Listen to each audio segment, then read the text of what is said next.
नमस्कार दोस्तों, मैं अमन स्वागत करता हूं आपके अपने YouTube चैनल एजुकेशन हब पे। आज है 20 मार्च और चलिए जानते हैं 20 मार्च से संबंधित कुछ इंपॉर्टेंट अपडेट्स।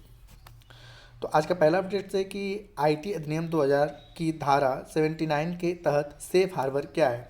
ऑप्शन है आपके कि कानूनी प्रतिरक्षा जो ऑनलाइन बिचौलिए को उपयोगकर्ता द्वारा उनके प्लेटफॉर्म पर पोस्ट की गई सामग्री के खिलाफ प्राप्त होती है। या दूसरा ऑप्शन है बिना किसी प्रतिबंध के सामग्री को सेंसस करने के लिए ऑनलाइन बिचौलिए की आवश्यकता। या तीसरा है एक कानून जो उपयोगकर्ता द्वारा सोशल मीडिया प्लेटफॉर्म के उपयोग को नियंत्रित करता है। या चौथा कि सरकार या अदालतों को सभी उपयोगकर्ता सामग्री की रिपोर्ट करने के लिए ऑनलाइन मध्यस्थत्व की आवश्यकता है। तो जानते हैं यहाँ पे कि सेफ हार्बर है क्या। तो सबसे पहले जानते हैं सुरक्षित बंदरगाह जैसे कि आईटी अधिनियम 2000 की धारा 79 के तहत निर्धारित किया गया है। कानूनी प्रतिरक्षा है जो ऑनलाइन बिचौलियों को अपने प्लेटफॉर्म पर उपयोगकर्ता द्वारा पोस्ट की गई सामग्री के विरुद्ध प्राप्त होती है, इसलिए ये वाला विकल्प आपका सही होता है। आगे जानते हैं कि यह तब तक उपलब्ध है जब तक कि ये प्लेटफॉर्म सरकार या अदालतों द्वारा पूछे जाने पर सामग्री को सेंसर करने जैसे कुछ उचित परिश्रम आवश्यकताओं का पालन करते हैं। यह अवधारणा मूल रूप से संयुक्त राज्य अमेरिका के संचालन शालीनता अधिनियम की धारा 230 से आई है, जिसे आधुनिक इंटरनेट के पीछे मूलभूत कानूनों में से एक कहा गया है। फेसबुक जैसे इंटरनेट दिग्गजों के उल्कापिंड उदय के मुख्य कारणों में से एक है, जिसे वेब 2.0 युग को परिभाषित किया गया है।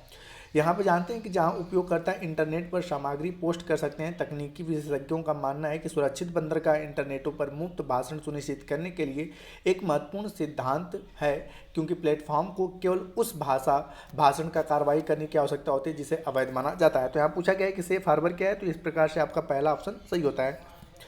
अगला अपडेट है कि नमस्ते योजना का लक्ष्य निम्नलिखित में से कौन सा परिणाम प्राप्त करना है।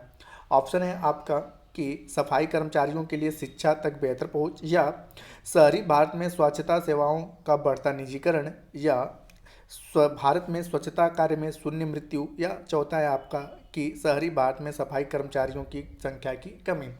तो यहाँ पर जानते हैं कि national action for mechanised sanitary ecosystem एक केंद्रीय क्षेत्र की योजना है जिसका शॉर्ट फॉर्म होता है नमस्ते। यहाँ पर जानते हैं कि जिसका उद्देश्य शहरी भारत में स्वच्छता कर्मचारियों की सुरक्षा सम्मान सुनिश्चित करना, ताकि कि एक सक्षम पारिस्थितिकी तंत्र बनाया जा सके जो स्वच्छता कर्मचारियों की स्वच्छता बुनियादी ढांचे के संचालन और रखरखाव के लिए महत्वपूर्ण योगदान के रूप में पहचानता है। सुरक्षा गियर और मशीनों तक बेहद पहुंच प्रदान करने के लिए सफाई कर्मचारियों की कमजोरियों को कम करने के लिए वैकल्पिक आजीविका सहायता और पात्रता तक पहुंच प्रदान करना शामिल है। नमस्ते का लक्ष्य जिन प्रमुख परिणामों को हासिल करना उनमें से एक है कि भारत में स्वच्छता कार्य में मृत्यु को कम करना, इसलिए विकल्प आपका सी सही है। तो यहाँ पर सही ऑप्शन होता है आपका सी।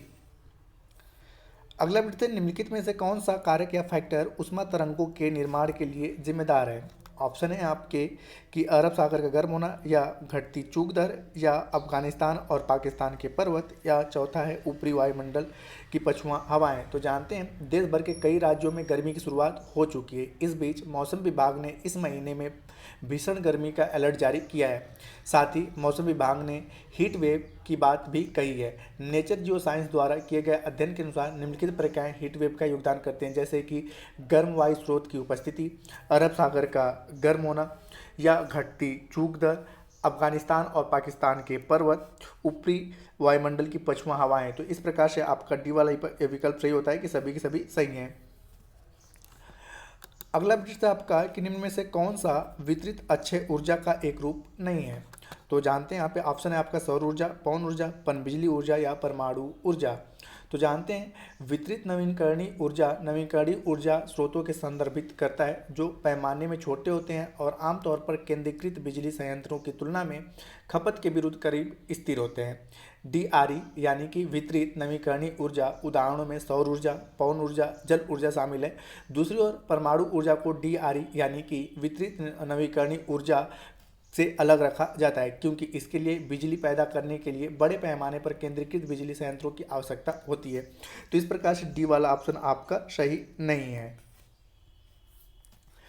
आज का लास्ट क्वेश्चन है कि हाल ही में मोहम्मद शहाबुद्दीन चुप्पू सुर्खियों में थे, ये कौन है? ऑप्शन है बांग्लादेश के नए राष्ट्रपति, या तुर्की के मानवाधिकार कार्यकर्ता, या पाकिस्तान के परमाणु वैज्ञानिक जिनका हाल ही में हत्या कर दी गया, या मालदीव के नए प्रधानमंत्री।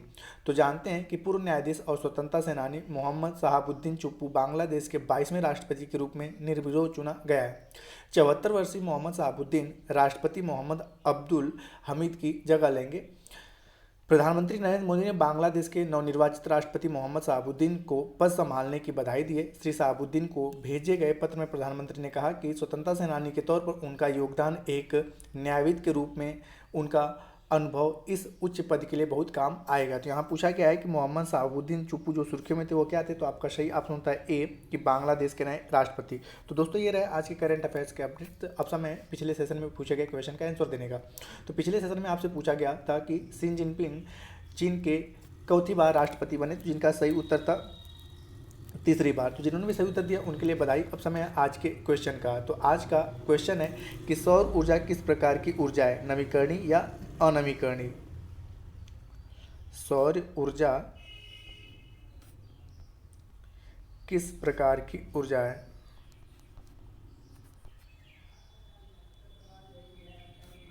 नवीकरणीय या अनवीकरणीय?